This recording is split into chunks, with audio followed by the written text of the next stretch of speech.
Olá, tudo bem? Bem-vindos à 8ª temporada do podcast Direito Empresarial Café com Leite. Esse é o podcast perfeito para quem busca conhecimento jurídico durante a correria do dia a dia. É a sua biblioteca, em áudio gratuita, repleta dos principais textos e dos autores de direito empresarial no Brasil.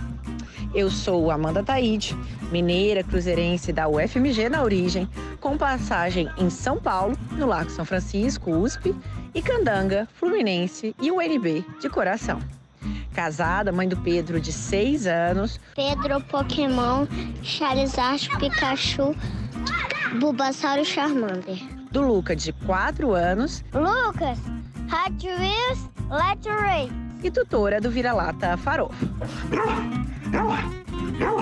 Sou professora da UNB e consultora no Pinheiro Neto Advogados, nas áreas de Direito da Concorrência, Comércio Internacional, Defesa Comercial e Interesse Público, Compliance, Anticorrupção, Acordo de Leniência e Negociação de Sanções e Direito Empresarial em geral.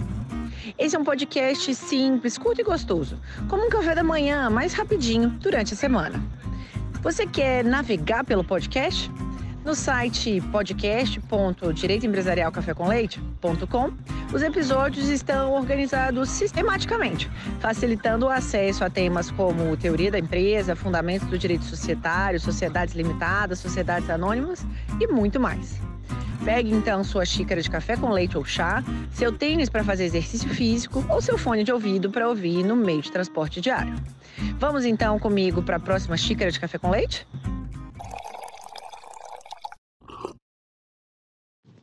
A nossa xícara de café com leite de direito empresarial de hoje vai tratar do livro de autoria dos professores José Marcelo Martins Proença e Eduardo da Silva Matos, intitulado Recuperação de Empresas, curso avançado em Direito, Economia e Finanças. E para isso a gente vai ter a alegria de contar com a participação dos dois professores para comentar esse livro recém-publicado.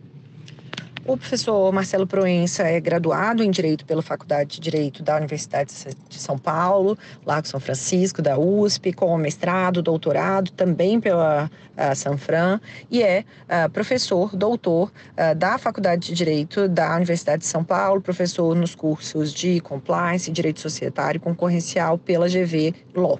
É também advogado, parecerista e árbitro com atuação em temas relacionados ao direito comercial, atuando principalmente em temas de direito societário, concorrencial, recuperação de empresas, contratos, compliance e mercado de capitais.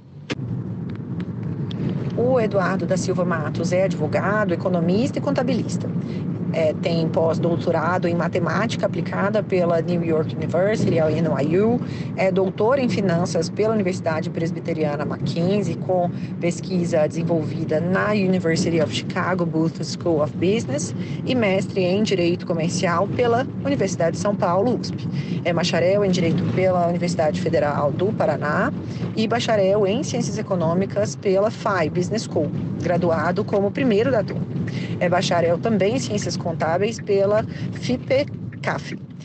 Tem extensão em Direito Societário e em Econometria Avançada pela London School of Economics e é professor da FAI Business School. Possui livros publicados na área de reestruturação de empresas e de regulação bancária, além de artigos publicados em revistas e periódicos especializados. Professor José Marcelo Martins Proença, professor Eduardo Matos, uma alegria enorme tê-los aqui no nosso podcast para ouvir de vocês, de um modo simples, curto e gostoso, esse tema da recuperação judicial das empresas sob a perspectiva aí do livro de vocês. Oi, Amanda. Em primeiro lugar, muitíssimo obrigado pelo convite para participar contigo aqui no Café com Leite. Vai ser um prazer imenso dividir algumas experiências, algumas ideias e também algumas perspectivas de lazer contigo durante toda a nossa conversa. Tenho acompanhado o Café com Leite e vejo quão legal, quão interessante e quão qualificados têm sido as entrevistas e o material disponibilizado aí por você. Então, obrigado, Amanda. Eduardo está aqui conosco, pelo que eu sei. Muito obrigado também de estar aqui conosco, Eduardo, e vamos lá conversar sobre o assunto. Amanda, antes de mais nada, eu queria agradecer a oportunidade de poder conversar com você e com o professor José Marcelo aqui no seu podcast, no Direito Empresarial Café com Leite, que tanto agrega, tanto facilita né, para quem quer conhecer um pouquinho mais do direito empresarial, não só pelas vias tradicionais de leitura, mas talvez escutar um pouquinho sobre o processo, algumas versões resumidas, tentar ver o que aparece além das páginas. Então, parabenizo bastante você pela iniciativa e dado todo o contexto, eu agradeço também pela oportunidade de poder conversar com o José Marcelo e com você, duas pessoas que eu conheci na mesma oportunidade. Então, para quem não conhece um pouquinho do que foi essa história, eu conheci a Amanda lá nas arcadas do São Francisco, da Universidade de São Paulo, justamente em uma aula do professor José Marcelo, já nos seus idos anos. Então, fico muito, muito feliz mesmo de poder usufruir dessa oportunidade. Para a gente começar, qual que foi a motivação, então, para vocês escreverem sobre esse tema que explora o direito das empresas em crise e a interlocução com outras áreas do conhecimento? E conta para a gente como é que foi também esse processo de escrita do livro em coautoria. Amanda, respondendo a sua questão, veja, conheço o Eduardo há décadas, em razão de atividade acadêmica. Nos encontramos lá em banca dele de mestrado, já há algum tempo na Faculdade de Direito da USP. Desde então mantivemos contato e vi que, com o decorrer dos anos, ele foi não só aprofundando o conhecimento jurídico dele, especialmente recuperação judicial, mas também em matérias correlatas, finanças, contabilidade, law and economics. Então, o Eduardo é uma pessoa ímpar e maravilhosa para estar do lado, para poder discutir questões de direito comercial e dentro do direito recuperacional, de falência e recuperação de empresas, mais ainda. Como a gente já tinha feito alguns artigos juntos, já tínhamos escrito um outro livro juntos, resolvemos por bem ampliar o nosso trabalho conjunto para trazer de uma maneira muito profunda e com uma análise bastante multidisciplinar a forma de bem interpretar os dispositivos da nossa atual lei de falências e recuperação de empresas. É isso que trata o livro. Alguns tópicos não houve tempo para tratar, mas são os, na minha opinião, de menor interesse, e vocês podem ver no livro algo multidisciplinar, recomendando revisão na aplicação e no entendimento que tem se consolidado sobre diversos aspectos da nossa lei de falências e recuperação de empresas. Assim se deu. E num trabalho conjunto, é aquilo, um vai para um lado, outro para o outro, e muitos encontros para ver se a gente consolida mesmo o entendimento sobre um aspecto e outro. Não foram poucas as vezes em que eu e o Eduardo tivemos que debater, porque num primeiro momento os pensamentos não eram tão idênticos, tão unilaterais sobre determinado assunto. Mas, mesmo que haja alguma divergência sobre determinado ponto de interpretação da nossa lei, isso fica muito claro no livro e pode ser percebido até porque a gente fala sobre duas perspectivas, duas ideias, dois caminhos razoáveis para o seguimento com determinado tema. Então, foi um prazer imenso trabalhar com o Eduardo, é um privilégio para poucos, e em razão do encontro acadêmico, a gente acaba aí seguindo na vida juntos, desenvolvendo uma série de responsabilidades que são interessantes para a academia.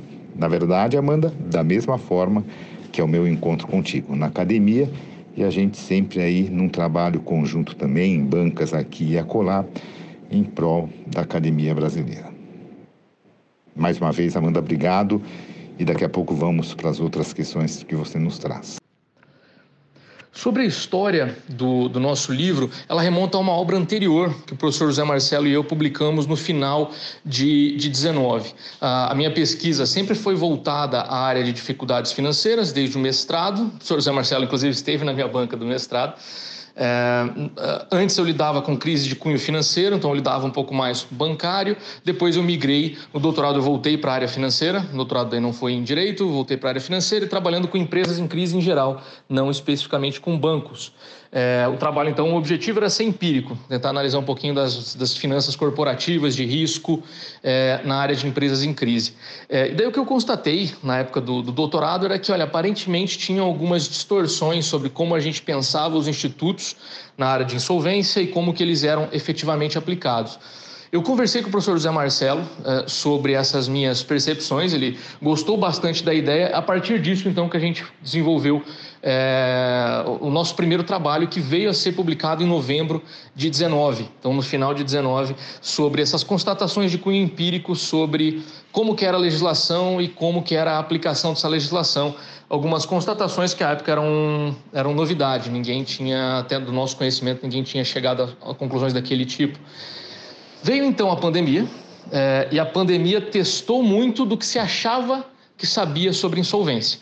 Muitos especialistas, inclusive, estavam esperando um estouro de pedidos de recuperação judicial, algo que não aconteceu, algo que a gente imaginava pelos nossos modelos, né, do final de 19 que não iria acontecer, realmente não aconteceu. Passaram-se, então, alguns anos, eu entrei no pós-doutorado na NYU com o pessoal de matemática aplicada, ciência de computação. O meu objetivo era justamente ampliar o que a gente já tinha feito em 19. Conversei com o professor José Marcelo, onde sugeri, olha, por que a gente não, vamos dizer, condensa, por que a gente não sistematiza todo esse conhecimento que nós temos, tanto na parte empírica, financeira de empresas em crise, quanto também por que a gente não tenta sistematizar e com uma revisão bem profunda de julgados, usando até a inteligência artificial para angariar e organizar julgados. Por que a gente não pega também então essa parte jurídica do procedimento da recuperação? Essa que foi a ideia do livro. Então, o livro é dividido em duas partes. Primeira parte, só econômico-financeiro para empresas em recuperação. Segunda parte do livro, só uma parte jurídica sobre a estrutura do procedimento de recuperação judicial. E é bem empírico também via jurisprudência. A gente faz uma revisão bem sistemática, cuidadosa de julgados para ver, olha, como que as coisas vêm sendo aplicadas e, olha, quando que talvez não devesse ser daquele jeito. Mas, então, a origem do livro vem de um trabalho anterior nosso, 19 pré-pandemia. Pandemia bateu, foi uma boa oportunidade de a gente sistematizar e tentar fazer um apanhado sobre, olha, o que a gente sabe hoje sobre insolvência, porque desafiou o que muita gente achava que teria acontecido, que não foi o que aconteceu. Professor Proença, conta pra gente então, nessa visão inicial aqui, qual que é a sua visão em relação ao enforcement da lei de recuperação de empresas, levando em consideração a linha que tem sido adotada pelos tribunais? Conta pra gente um pouco, se você puder, de exemplos paradigmáticos dos tribunais que exemplificam um pouco dessa sua visão. Oi, Amanda, a questão é complexa e eu vou tentar ser aqui bem rápido e simples para falar um pouquinho sobre o assunto. Veja, nós temos já há algumas décadas no mundo uma certa, não padronização, mas uma convergência significativa, pelo menos nos últimos 20 anos, sobre a regulação de processos de recuperação de empresas de falências no mundo, né?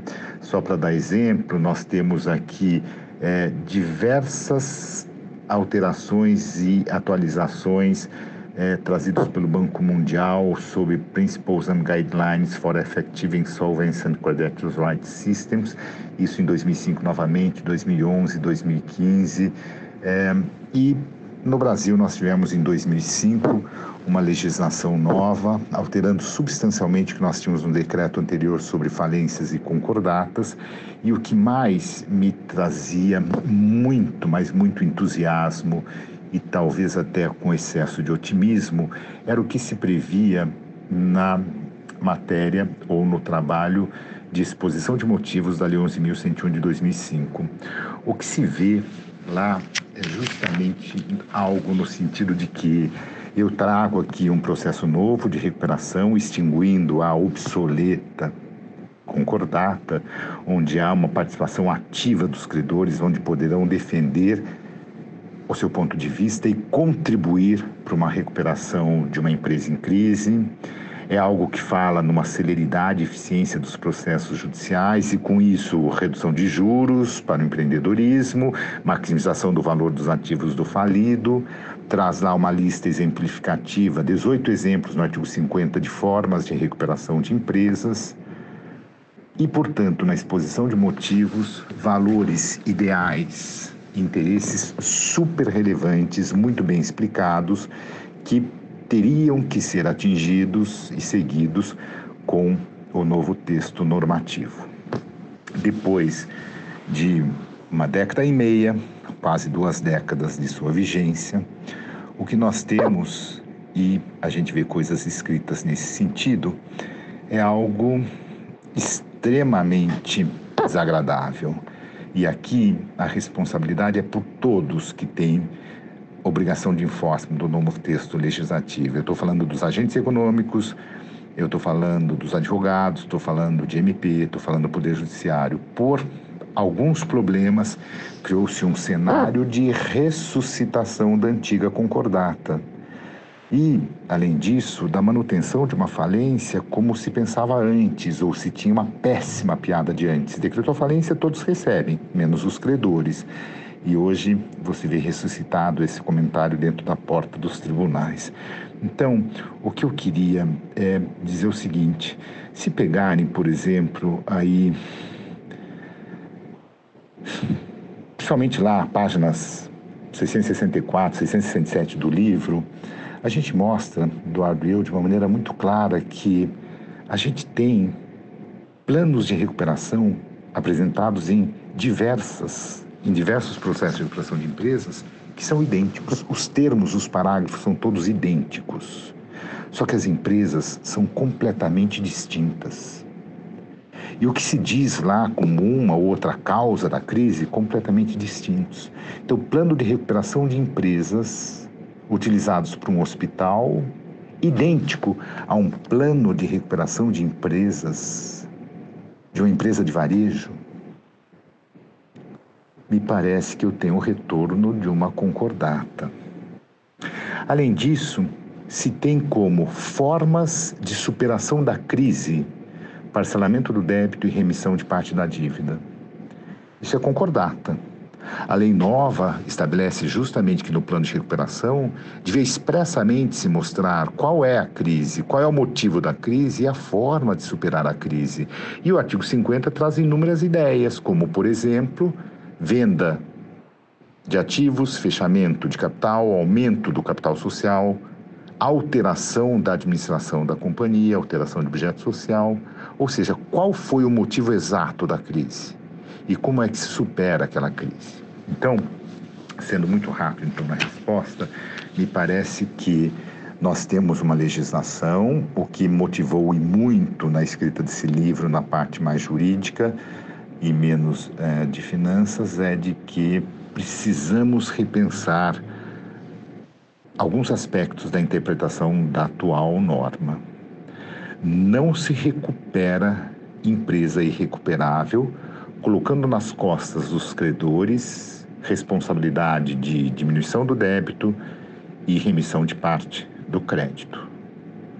O objetivo é verificar qual o motivo da crise, a forma de superação daquela crise e daí a forma, então, de implementação daquele meio de superação da crise, trazendo para as costas dos credores uma parte do sacrifício para tanto.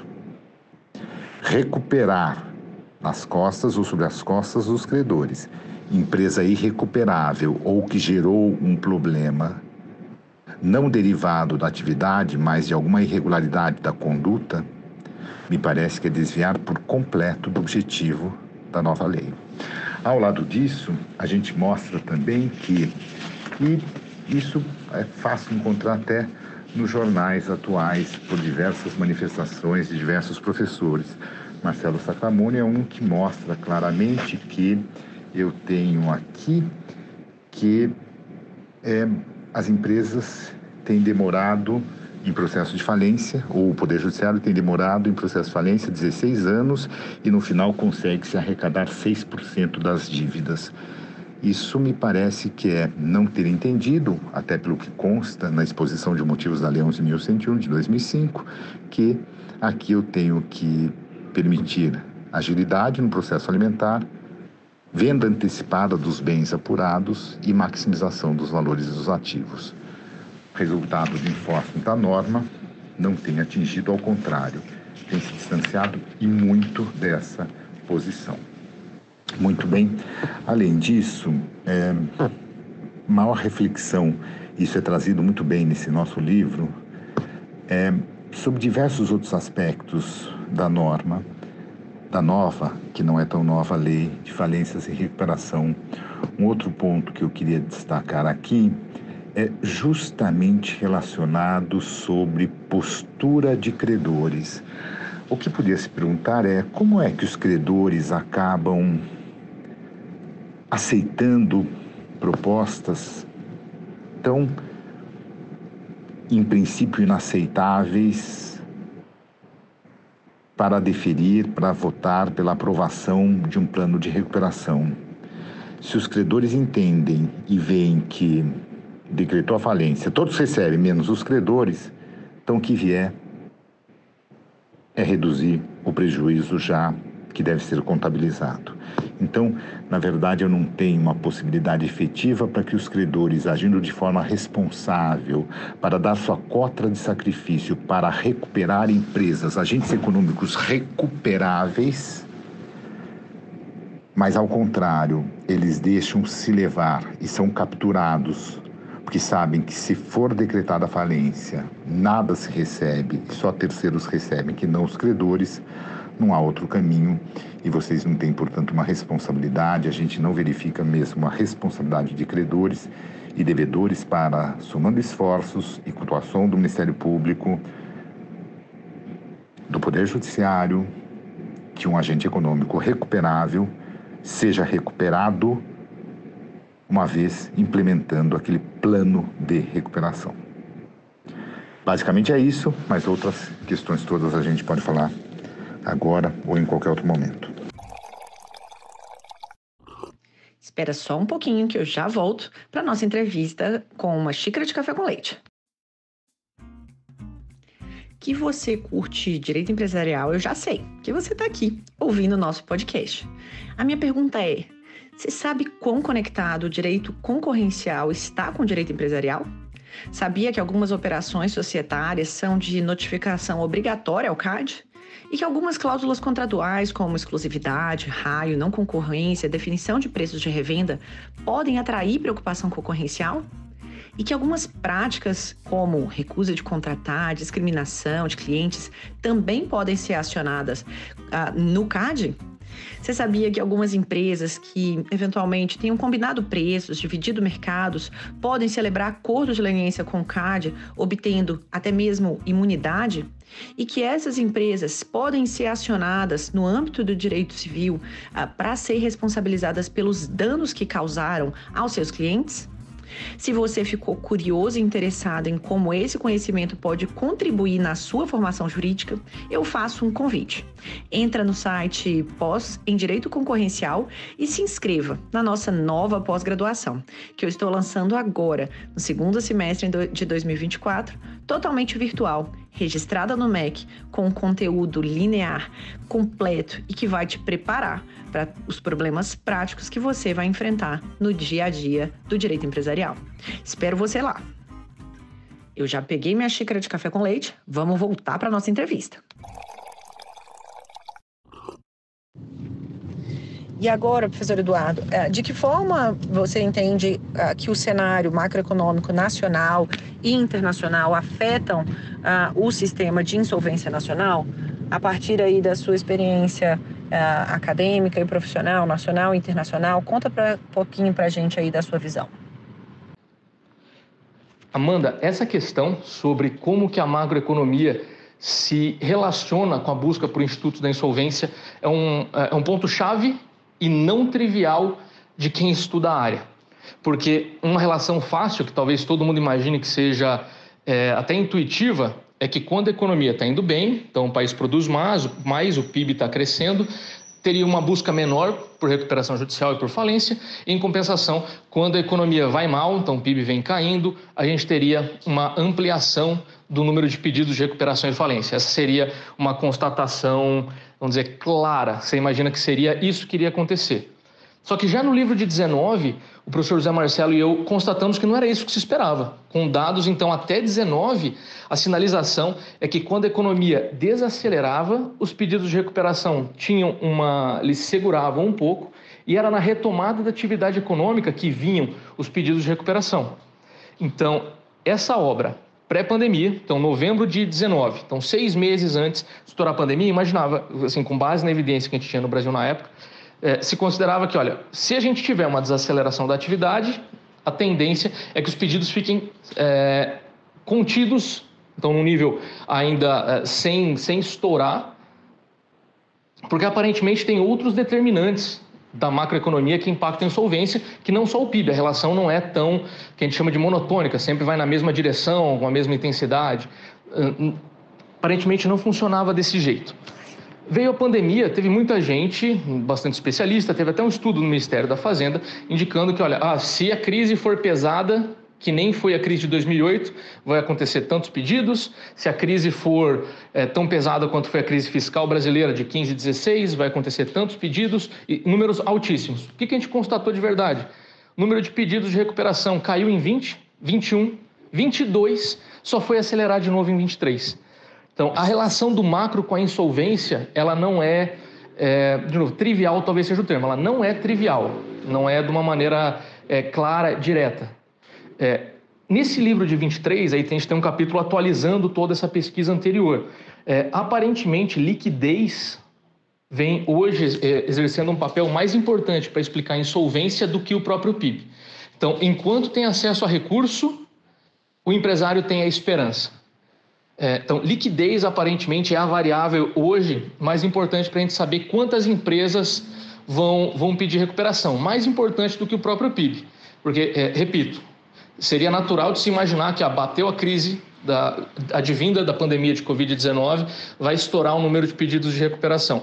Não foi o que aconteceu e a evidência pré-pandemia já sinalizava que era isso que ia se esperar. Então, uma das vantagens no mundo acadêmico é de você vincular datas em que você faz previsões, em que você coloca dados. E esse é um dado nosso que veio 6 meses antes da pandemia. A expectativa, então, com base na evidência disponível no Brasil, no final de 19, é que se tivesse uma crise, o pedido de recuperações não ia estourar. Veio a pandemia, muita gente esperava que fosse estourar e não estourou de verdade. Então, ainda tem muito para ser estudado nisso. Então, aí tem outras variáveis que impactam a insolvência? Tem sim, mas todas elas têm alguma relação um pouquinho peculiar com a insolvência. Então, taxa de juros, é natural de você imaginar. Quando sobe taxa de juros, vai aumentar o número de empresas que vão procurar a recuperação judicial. Até certo ponto é verdade, né? Faz sentido isso. Só que o efeito constatado não foi tão grande assim, por causa de algumas dinâmicas no mercado de crédito brasileiro. Para as empresas pequenas, por exemplo, o sócio, para as pequenas e médias, né? O sócio costuma assinar em 2 locais no contrato de empréstimo. Ele assina como administrador e ele assina como avalista. Nesse caso, a taxa que ele vai obter talvez dependa mais do patrimônio dele próprio do que dos fundamentos da atividade econômica.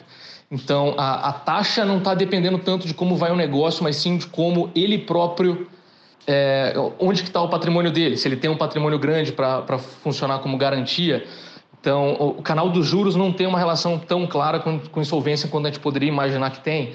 Câmbio, testamos câmbio também. Câmbio aparentemente funciona como a evidência sobre isso é ampla, né, para o pessoal que estuda macro. O câmbio vai funcionar como um colchão contra a produtividade baixa brasileira. Daí, então, quando o câmbio brasileiro valoriza, isso aumenta um pouco os pedidos de recuperação aqui dentro. Então, várias variáveis realmente impactam insolvência, mas eu diria que as lições para se tirar são: primeiro, PIB não tem uma relação clara, evidente sobre subiu o PIB, diminuiu os pedidos de recuperação e falência. Não é isso que acontece, até pelo contrário. Segunda observação, hoje, aparentemente, liquidez é uma variável mais importante do que PIB. Então, se está ocorrendo algum choque de liquidez ou colocando ou tirando dinheiro, ali sim você pode esperar que dentro dos próximos 12 meses deve ocorrer algum choque, alguma mudança em perfil de pedido de recuperação.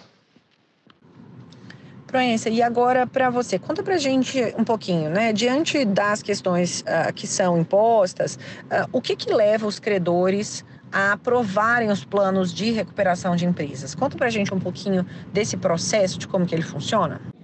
Professora Amanda, até ratificando o que foi falado antes, veja, nós temos exemplos, não preciso usar nomes, onde você tem fraude fisco-contábil na empresa como causa de uma crise muito relevante. A forma de superar a crise é parcelar o débito e trazer uma remissão de parte do débito, colocando, portanto, nas costas dos credores todo o prejuízo, as consequências derivadas daquela fraude. Quem determinou a fraude e como? Será que é caso de recuperação? Até porque, mantida aquela administração atuando de forma fraudulenta na gestão do agente econômico da empresa, a crise volta. Mais dias, mais meses, menos meses. E, portanto, nada que se recomenda e que se previa de enforcement da nova lei acaba se concretizando. Uma outra situação, imaginem agentes econômicos que não têm uma boa avaliação do risco do negócio e, até como forma de maximizar resultados, assume elevados, riscos ou elevadíssimos riscos na condução dos negócios. Quanto à assunção consciente daqueles riscos tão elevados configura uma diligência, uma negligência do administrador, e algo que deveria ser muito bem elaborado, muito bem pensado e decidido. Se eu tenho um descumprimento de um dever de diligência de administrador, que gerou aquela crise econômico-financeira, gerando, portanto, um problema e um processo de recuperação judicial de empresa, superar essa questão de negligência na condução dos negócios é muito mais relevante e deve ser, no mínimo, se for caso de recuperação mesmo, a alteração da administração deve ser o meio de superação da crise. E não remissão de parte do débito e parcelamento de outra parte do débito. Remissão e parcelamento, ao invés disso, o que deveria ser é obrigar o administrador negligente ou imprudente a indenizar pelos prejuízos causados à companhia. Não precisa dar o nome das empresas, mas nós temos aí, de forma pública e bem conhecido de todos nós brasileiros, situações da vida que muito se assemelham a essas situações, aqui narradas de forma genérica. Não recuperação, mas talvez outra forma para que o agente econômico não continue sendo apenado com aquela má gestão, com aquela fraude gerando a crise, talvez até mantendo-se agente econômico, mas agora afastado da causa da crise, seja extremamente importante, até pela função social da empresa. Mas não se mantém função social de empresa alguma se você apenas parcela a dívida, se você traz remissão de outra parte da dívida, sem superar o motivo de geração daquela crise, porque nenhuma empresa não competente e rentável atinge a sua função social. Mantidos agentes econômicos em mercados, reconhecendo-se que há problemas lá dentro que tornam insustentável aquela atividade de forma rentável, não é cumprir com função social da empresa do artigo 47 da lei. Basicamente é isso e, portanto, relembro só, talvez tenhamos que reler e relembrar a exposição de motivos para termos justamente uma interpretação teleológica de diversos dispositivos da Lei 11.101, para que aqueles objetivos que justificaram a revogação do Decreto 7661 de 45, que cuidava de concordata e falência, para trazendo o processo de recuperação judicial e um novo processo falimentar, todos aqueles requisitos do artigo 47 pudessem efetivamente ser atingidos. Preservação do emprego dos trabalhadores, função social da empresa, desenvolvimento econômico e social, incentivo ao empreendedorismo, redução de juros e assim por diante. Professor Eduardo, de que forma que as empresas em crise, então, podem recuperar recursos? Elas conseguem se inserir no mercado de capitais? E de que forma que você pode apresentar para a gente, né, que o mercado faz o valuation dessas organizações? Conta para a gente como que se dá um processo de valuation também. Amanda, essa é uma excelente questão que toca em vários pontos que precisam funcionar de uma maneira conjunta para indicar a própria adequação do sistema de insolvência do país que a gente está analisando, no caso nosso brasileiro aqui.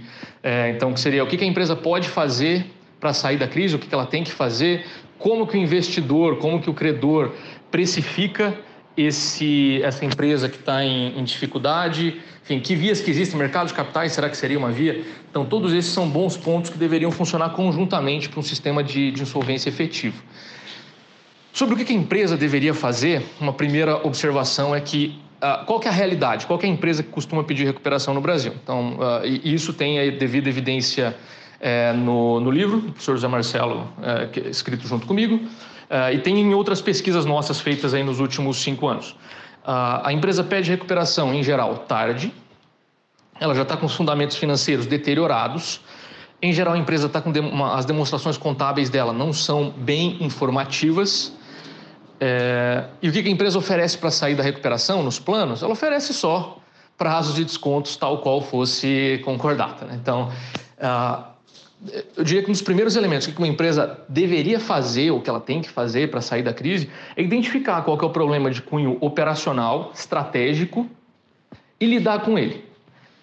O sistema da insolvência resolve crises de cunho financeiro, mas não econômico. Ou seja, você colocar um administrador judicial, um juiz, vários advogados dentro da empresa, você não vai tornar ela viável. Você pode resolver um problema pontual de liquidez desde que a operação volte a ser viável.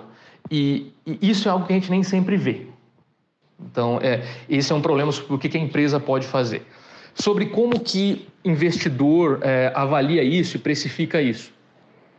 A avaliação de atividades em crise envolve seus próprios detalhes, prazo de análise, adequação de taxa de desconto. Então, tem alguns percalços nisso, que inclusive nós tratamos em um dos capítulos da obra, mas tem um problema daí para a realidade brasileira, que é como as informações contábeis do devedor, em geral, são muito ruins.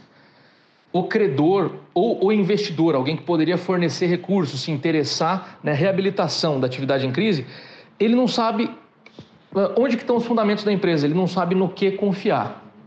E aí, sobre isso, aí eu remeto a uma outra pesquisa, saiu oficialmente no começo desse ano, minha com o Denis Chacha, que é professor da NYU, foi meu orientador do pós-doutorado.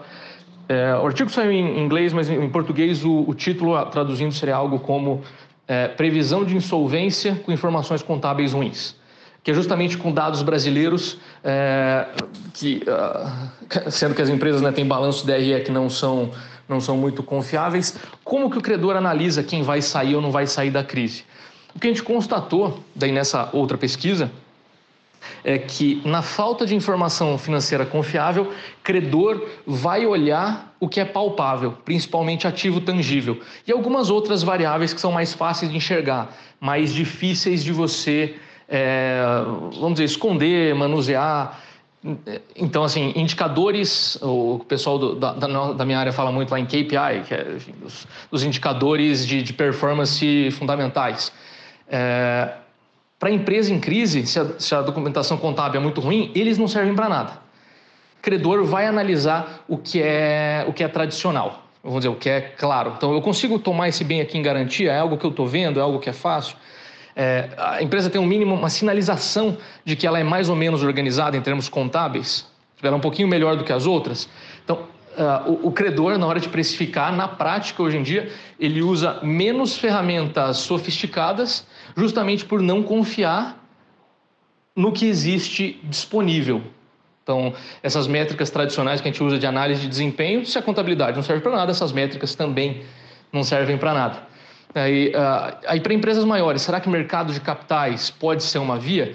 Eu diria que hoje, Amanda, a gente está num momento de transição disso. Seja porque em alguns grandes casos a gente está começando a lidar, por exemplo, com debenturistas participando de recuperação.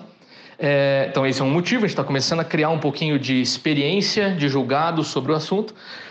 Só que tem a parte negativa também, que é o medo de alguns investidores. Então a gente teve o caso da Light, que deixou muita gente de cabelo em pé, achando que não poderia se pedir recuperação, se pediu. E mais recentemente ainda, quando aqui da nossa conversa, a AgroGalaxy tinha poucas semanas atrás pedido recuperação judicial. Muita gente investiu em algum crédito estruturado para a AgroGalaxy, então vai ter muito CRA, por exemplo, para ela. Como será que o investidor vai lidar com uma empresa que tomou dinheiro emprestado super recente, a taxas altas, e dali a pouquinho pediu recuperação judicial. Então, será que essa empresa não usou o mercado de capitais, no DCM, então Debt Credit Markets? Será que ela não usou esse mercado para se financiar a uma taxa que ela não conseguiria normalmente? Ou seja, ela ofereceu pagar alto, logo na sequência pediu recuperação judicial para renegociar e trazer essa para uma taxa que ela não conseguiria em condições normais. Então, as possibilidades de usar DCM em negócios maiores, eu diria que hoje a gente está num momento bem legal de definição, para a gente entender para qual caminho que a gente vai. Então, em alguns negócios, a gente tem a oportunidade de fazê-lo, mas a gente ainda vai aprendendo. Para negócios menores, dada essa falta de confiabilidade total em demonstrações contábeis, esse acesso não vai existir. Vai demorar algum tempo para existir. E agora uma pergunta para ambos, para a gente concluir, né? Diante da perspectiva de pouca aceitação do processo de recuperação de empresas, o princípio da função social da empresa estaria sendo desvalorizado? Qual que seria a proposta de vocês de melhoria do sistema de recuperação no Brasil? Nossa, é super importante, né, professora Amanda? Tenho a impressão que para que função social da empresa seja efetivamente valorizado e, portanto, para que a legislação seja aplicada funcionalmente, não disfuncionalmente, tenho a impressão que nós temos 2 pontos super relevantes: rápida eliminação do agente econômico inviável e o fornecimento pelo Poder Judiciário de uma estrutura adequada para a eficiente reestruturação da empresa viável. E o Poder Judiciário pode assegurar isso dependendo de como o agente econômico e seus advogados vão trazer esta adequada estrutura para a eficiente reestruturação da empresa viável. E isso significa superando efetivamente o motivo da crise.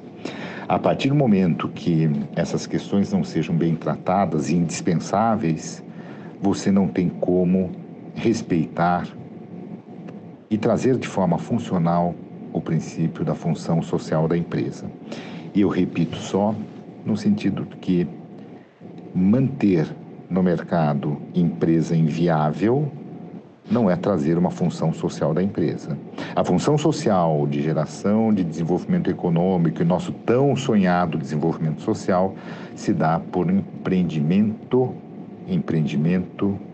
rentável. Portanto, empresas regulares, rentáveis, que gerem empregos, que remunerem seus trabalhadores, que tragam benefícios ao consumidor, às receitas tributárias e assim por diante.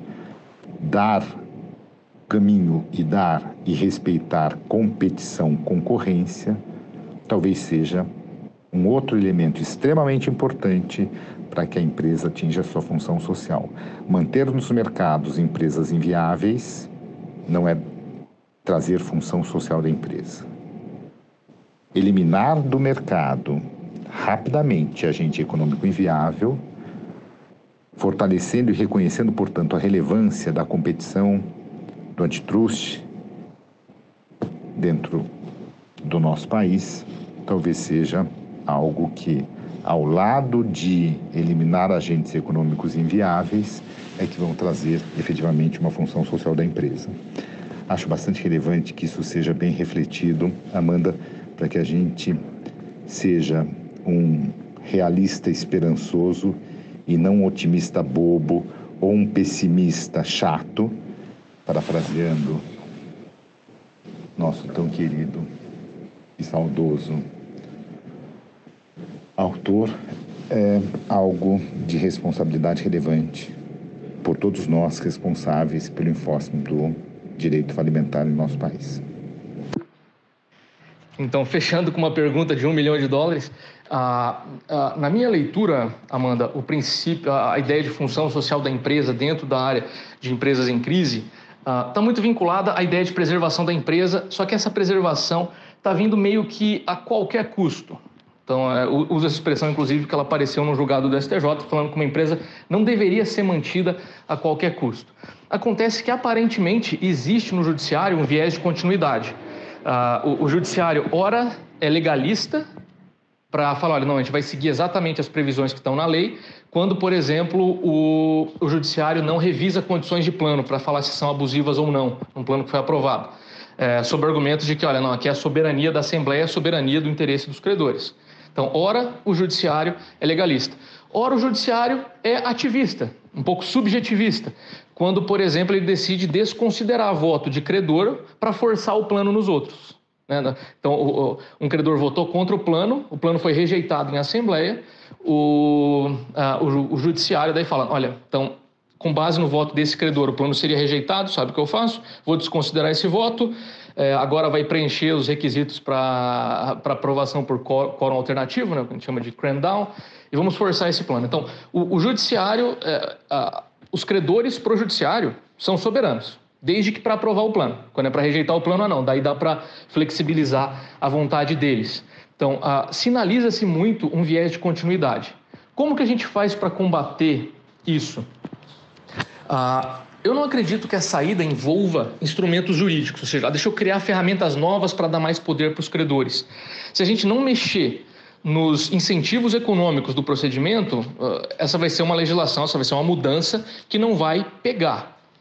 Então, na minha leitura, não tem como a recuperação judicial se tornar mais efetiva, mais eficiente, sem se mexer na falência, sem a falência se tornar algo com um mínimo de taxa de recuperação de crédito. A evidência que a gente tem hoje no Brasil está sinalizando que falência recupera 12% só do valor dos créditos, dos valores devidos, ainda mais seguindo a ordem, quando for chegar em quirografária não tem mais nada.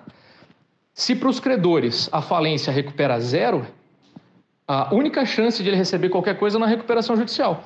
Você torna a recuperação judicial um processo com uma legitimidade formal, em tese foi aprovado alguma coisa em assembleia, mas não foi aprovado de uma maneira livre, foi aprovado pela falta de qualquer via alternativa, que seria, no caso, a falência. Então, sem a gente tornar a falência melhor, aumentar a taxa de recuperação de crédito, tornar ela mais célere, a recuperação judicial ainda vai ter essa característica largamente de legitimidade formal. Tem alguns motivos para isso, mas eu acho que não quero me exceder demais aqui também, acho que são pontos para outra conversa, sobre por que chegamos nesse ponto. Será que os devedores terem tido uma vantagem no início do processo? Será que esse foi o motivo? Então, acho que tem um pano de fundo para tentar explicar esse estágio e como que a gente deveria sair dele, mas eu diria que a saída, para mim, envolve, sem dúvida, tornar a falência um procedimento efetivo e o judiciário tirar da sua mente de que forçar a recuperação a todo custo vai ser sempre a melhor saída, mesmo em hipótese. E agora uma pergunta dessa 8ª temporada, contem pra gente um pouquinho mais quem que vocês são aí na pessoa física, gostos, preferências, o que gostam de fazer no período livre e se vocês ouvem podcasts não jurídicos e que podem recomendar aí pra gente. Professora Amanda, aqui fica mais fácil, né? E talvez até mais simpático de dizer. Na pessoa física, sou um homem de 57 anos, branco, de olhos claros, cabelos grisalhos, professor universitário da USP já há 2 décadas, da GV há 2 décadas e meia, sempre atuei na advocacia, hoje sou responsável há 7 anos, responsável pelo programa de integridade, programa de compliance de uma empresa líder transnacional de alimentos e atuo em diversas situações de arbitragem e de parecer. E o que é super interessante, ou mais importante, ter um casamento estável e maravilhoso há décadas, uma filha de 19 anos, que agora, além de tudo, é minha aluna lá no Largo São Francisco, um filho de 17 que presta vestibular agora, e recomendo a todos horas importantes de lazer e de sanidade mental no decorrer da vida. Meu aconselhamento pega a bicicleta e sai andar com o tempo que tiver e, se possível, em lugares super interessantes. Minha experiência de ciclista é fazer caminho de Santiago, caminho francês, de Saint-Jean-Pied-de-Port da França até Santiago, 850 quilômetros. Já fiz por diversas vezes, tenho até uma certa vergonha de dizer o número, mas recomendo a todos.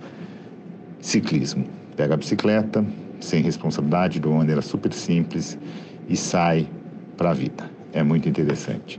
E, em termos de leitura, eu queria recomendar a todos que desarquivasse um livro não novo, que é Dignidade, do Médicos Sem Fronteiras, e uma jornalista brasileira, depois de alguns dias acompanhando o trabalho de Médicos Sem Fronteiras, num país estrangeiro, subdesenvolvido, mostra quanto nós somos irresponsáveis, talvez em nossa regulação de propriedade industrial, para permitir que só hajam investimentos em projetos de pesquisa e desenvolvimento para doenças de ricos. Doenças de pobre continuam sendo doenças não tratáveis por falta de investimento em projetos de pesquisa e desenvolvimento para a descoberta de formas de tratamento daquelas doenças. Um capítulo bastante interessante que talvez faça nos abrir um pouco mais os olhos sobre regulação de outra área do direito que não de recuperação que discutimos aqui. Então, essa é a leitura e ciclismo é a recomendação que eu faço para todas e todos que estão ouvindo. Amanda, mais uma vez, muitíssimo obrigado, um prazer imenso estar aqui com vocês. Na pessoa física é ótimo.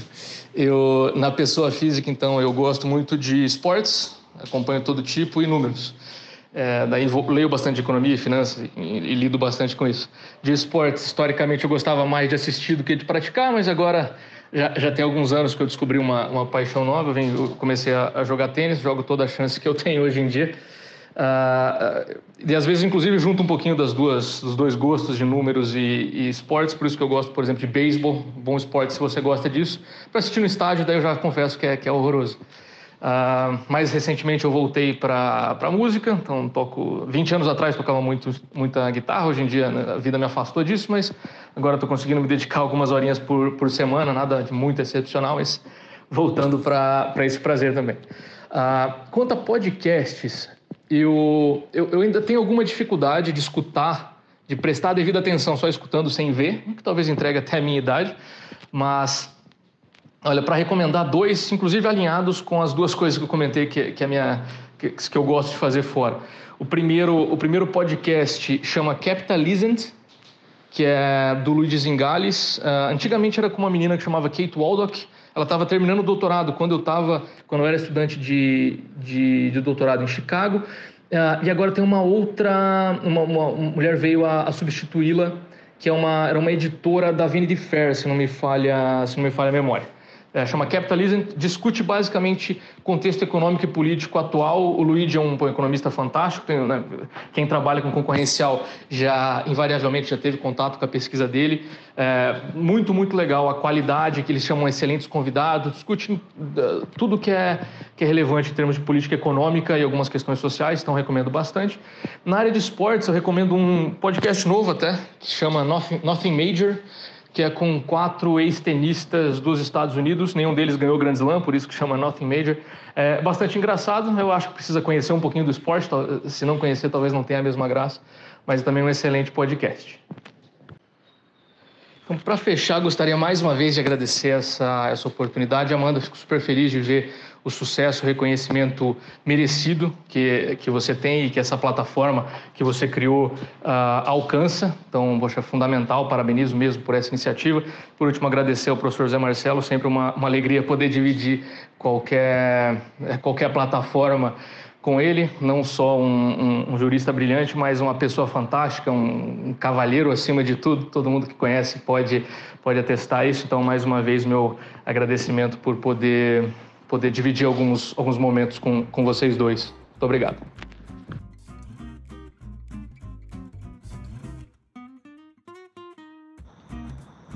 A nossa xícara de café com leite foi devidamente tomada. Agradecendo aqui a nosso convidado pela presença, a vocês pela audiência. Se vocês tiverem sugestões, comentários, não deixem de me procurar. No LinkedIn, Amanda Taide, no Instagram, Direito Empresarial Café com Leite e também, caso vocês tenham meu contato, podem me mandar mensagem no WhatsApp. Um abraço a todos. Tchau, tchau.